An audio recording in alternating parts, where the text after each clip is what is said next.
আজকে আমরা এক ঐতিহাসিক দিন আমাদের জাতীয় জীবনে, বিশেষত আমরা যারা এই গণ অভ্যুত্থান প্রত্যক্ষ করেছি, অংশগ্রহণ করেছি।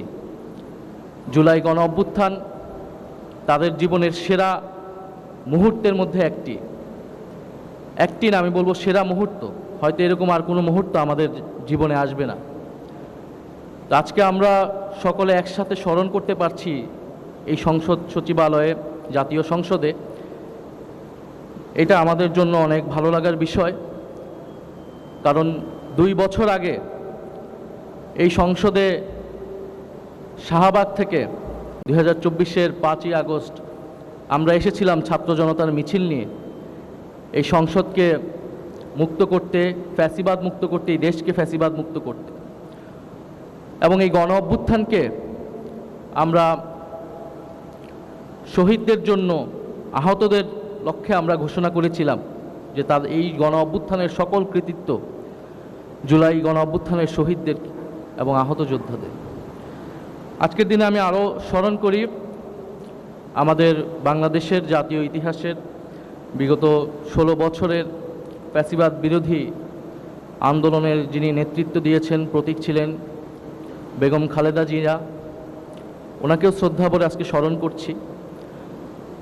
এবং আমি এর আগেও বিভিন্ন বক্তব্যে বলেছি যে জুলাই গণ অভ্যুত্থান বাংলাদেশের ইতিহাসের বিগত সকল গণতান্ত্রিক আন্দোলন, স্বাধীনতা আন্দোলন, আমাদের উপনিবেশ বিরোধী আন্দোলন, সব কিছু গণ আন্দোলনের ধারাবাহিকতাই হচ্ছে জুলাই গণ অভ্যুত্থান।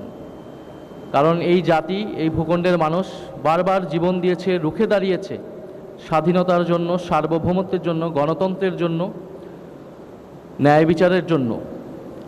বিগত 16 বছরে বাংলাদেশে যে অভিজ্ঞতার মধ্য দিয়ে আমরা গিয়েছি, এটা বলার অপেক্ষা রাখে না। বাংলাদেশের ইতিহাসে সবচেয়ে নিকৃষ্টতম সময়, যেখানে বাংলাদেশের সকল রাষ্ট্রীয় প্রতিষ্ঠানকে ধ্বংস করে ফেলা হয়েছিল,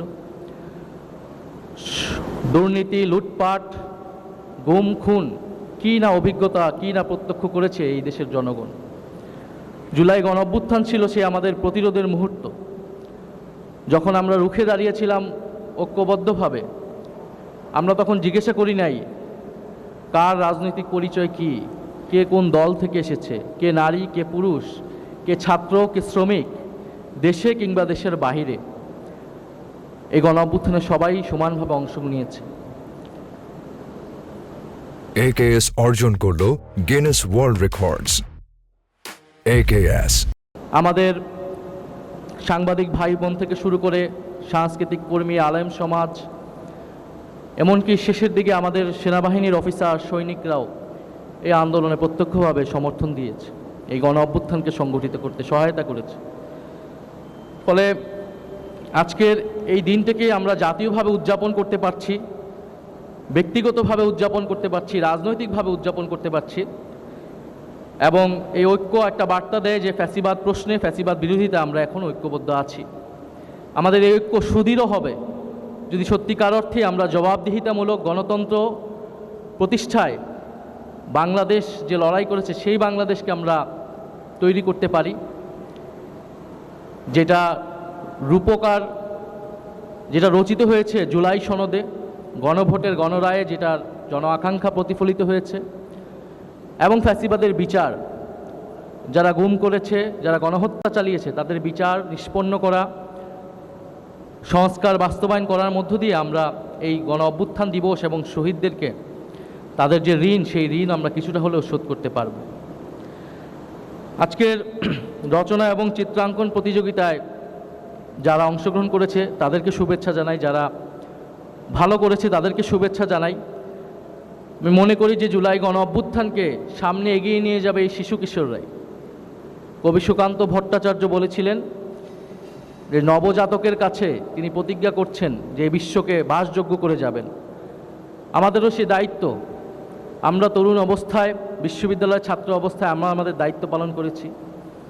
এখন এই শিশু কিশোরদেরকে দায়িত্বশীল হিসেবে গড়ে তোলা, বাংলাদেশের নেতৃত্ব হিসেবে গড়ে তোলা, যথাযথ নৈতিক মানবিক মূল্যবোধ সম্পন্ন নাগরিক হিসেবে গড়ে তোলা, এটা আমাদের সকলের দায়িত্ব। এই শিশু কিশোররাই আগামীতে বাংলাদেশকে নেতৃত্ব দিবে, জুলাই গণ অভ্যুত্থানকে ধারণ করবে। এবং জুলাই গণ অভ্যুত্থান আমাদের সাহিত্যে, আমাদের ইতিহাসে স্বর্ণাক্ষরে লেখা থাকবে।